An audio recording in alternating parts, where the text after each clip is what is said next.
Hello నమస్తే, నేను journalist YNR. వచ్చే ఎన్నికల్లో నారా లోకేష్, పవన్ కళ్యాణ్ పోటీ చేయబోయే స్థానాలపైన పార్టీకి అయితే క్లారిటీ ఉంది. ఈవెన్ నారా లోకేష్ కూడా ఇటీవల మంగళగిరిలో పర్యటన చేసి అక్కడ నుంచి మళ్ళీ తానే పోటీ చేస్తాను అంటూ చెప్పారు. అక్కడ ప్రజల్ని మళ్ళీ నన్ను ఆశీర్వదించండి అనే విషయాన్ని కూడా రిక్వెస్ట్ చేశారు ఆయన. నిజానికి మంగళగిరి స్థానంలో తెలుగుదేశం పార్టీ ఎప్పుడు గెలవలేదు కాబట్టి ఆ స్థానంలో గెలవడమే లక్ష్యంగా టార్గెట్గా పెట్టుకున్నాను, అందుకే గడిచిన ఎన్నికల్లో అక్కడ పోటీ చేశాననే విషయం నారా లోకేష్ చాలాసార్లు చెప్పారు. మళ్ళీ కూడా అక్కడికి వచ్చి పోటీ చేస్తున్నాను, ఆశీర్వదించండి అంటూ కోరారు. సో పవన్ కళ్యాణ్ కూడా గాజువాక నుంచి పోటీ చేయడానికి సంబంధించిన యాంబిక్విటీ ఏం లేదు, గాజువాక నుంచి ఆయన బరిలోకి దిగుతారంటూ వార్తలు వస్తున్నాయి. గడిచిన ఎన్నికల్లో అక్కడ పోటీ చేశారు, దాంతోపాటు భీమవరం కూడా పోటీ చేశారు. అయితే 2 స్థానాల్లో గాజువాక నుంచి మాత్రం మళ్ళీ పవన్ కళ్యాణ్ గారు పోటీ చేస్తారు. 2వ స్థానం ఎక్కడ, గోదావరి జిల్లాలో ఏదో ఒక ప్లేస్ నుంచి మరో చోటు నుంచి కూడా పోటీ చేయబోతున్నారు అంటూ వార్తలు వస్తున్నాయి. సో ఈ నేపథ్యంలో ఇప్పుడు తాజాగా జరుగుతున్న చర్చ వీళ్ళిద్దరూ మంగళగిరి, గాజువాక నుంచి పోటీ చేయకపోవచ్చు అని.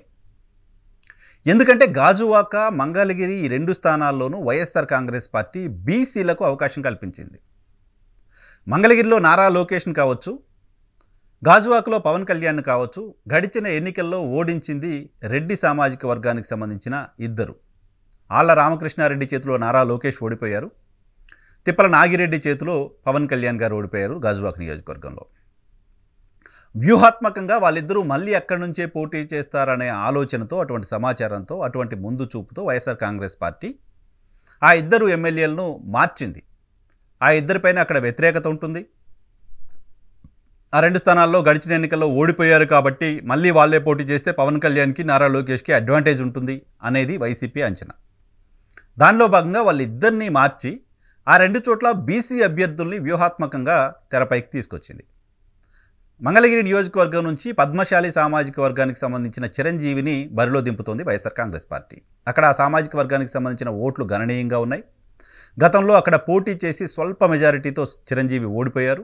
ఆయన తెలుగుదేశం పార్టీలో చాలా కాలం పనిచేశారు. సో అటువంటి వ్యక్తిని అక్కడ రంగంలోకి దింపడం ద్వారా వైఎస్ఆర్ కాంగ్రెస్ పార్టీ నారా లోకేష్ని ఓడించడానికి సంబంధించిన ముందస్తు ప్రణాళికల్ని రచిస్తోంది.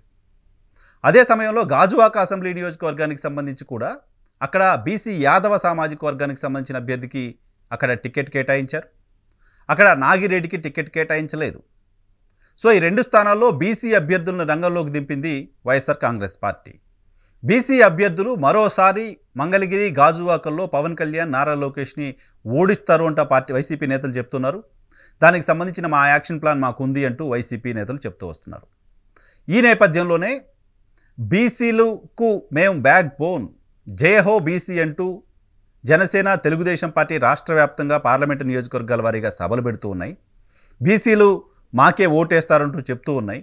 ఈ 2 చోట్ల బీసీ అభ్యర్థులతో ఫైట్ చేయడం అనేది ఇద్దరు నాయకులు కూడా కొంత ఇబ్బంది కలిగించే వాతావరణం ఉండబోతోంది. పైగా బీసీలోని 2 ప్రధాన సామాజిక వర్గాలైన పద్మశాలి, యాదవ సామాజిక వర్గానికి సంబంధించిన వాళ్ళు వీళ్ళిద్దరిని ఢీ కొట్టే పరిస్థితి కనపడుతోంది. సో బీసీలను చెప్తూ ఇద్దరు ఓసీ నాయకులు బీసీల పైన పోటీ చేసే పరిస్థితి నారా లోకేష్, పవన్ కళ్యాణ్ గారికి కనపడుతోంది. సో ఈ నేపథ్యంలోనే జనసేన, టీడీపీకి సంబంధించిన ముఖ్య నాయకులు కూడా వీళ్ళిద్దరికి సంబంధించిన స్థానాలని మార్చితే బాగుంటుంది లాంటి ఒక సూచన చేసినట్లుగా సమాచారం అందుతోంది. సో ఎక్కడ పోటీ చేస్తారనే అంశం పైన చివరి వరకు గోప్యత పాటించాలి అనే ఆలోచన కూడా కూటమి నేతలు చేస్తున్నట్లుగా వార్తలు వస్తున్నాయి. అందుకే పవన్ కళ్యాణ్ ఇప్పటికీ తాను పోటీ చేసే స్థానం ఏది అనే అంశంపైన క్లారిటీ ఇవ్వట్లేదు. పిఠాపురం, గాజువాక, భీమవరం, కాకినాడ రూరలు, ఇంకా 2-3 స్థానాలకు సంబంధించిన, తిరుపతికి సంబంధించిన చర్చ కూడా జరుగుతోంది.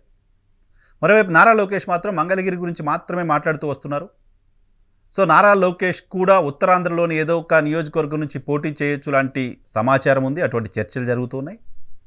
లేదు అంటే హిందూపూర్ నుంచి నారా లోకేష్ పోటీ చేసి హిందూపూర్ పార్లమెంటు స్థానానికి బాలకృష్ణ చేత పోటీ చేయిస్తారు లాంటి ప్రచారం కూడా జరుగుతోంది. సో బయట జరుగుతున్న ప్రచారం ప్రకారం వీళ్ళిద్దరు స్థానాలు మారబోతున్నాయి అనేది విస్తృతంగా చర్చ జరుగుతోంది.